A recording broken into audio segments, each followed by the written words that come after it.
ઘણા લાંબા સમયથી એક માંગણી ચાલી રહી હતી કે સરકાર ભાગેડુ લગ્ન બાબતે માતા પિતાને સિક્યોર થાય એવી રીતે કાયદો બનાવે અને સરકારે આજે અમારા જે મુદ્દાઓ હતા તેમાં અમને આશ્વસ્ત કર્યા છે કે ટૂંક સમયની અંદર કાયદો બનાવવામાં આવશે। મુખ્ય બાબત એ છે કે દીકરીના લગ્નની નોંધણી કે દીકરાના લગ્નની નોંધણી દીકરીના આધાર કાર્ડના સરનામા ઉપર થાય।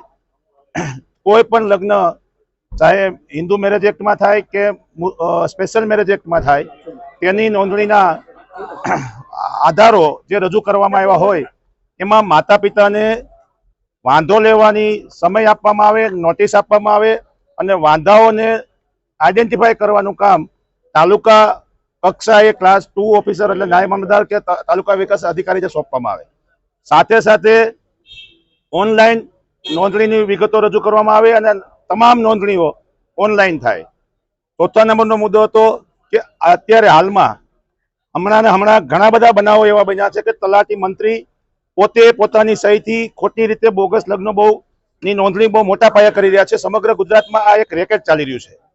તો એમાં અત્યારે હાલ જ ગૃહમંત્રીએ અમારી રૂબરૂમાં જ ડીજી વિભાગને અને પોલીસ વિભાગને સૂચના આપી છે કે આજે ને આજે એ તમામ લોકોની ધરપકડ કરવામાં આવે, એની સામે સુઓ મોટો ફરિયાદ દાખલ કરવામાં આવે અને જે કંઈ ગુજરાતમાં બોગસ લગ્ન નોંધણીનું રેકેટ ચાલી રહ્યું છે એને રોકવા માટેના સરકારે આજથી પ્રયાસો ચાલુ કર્યા છે।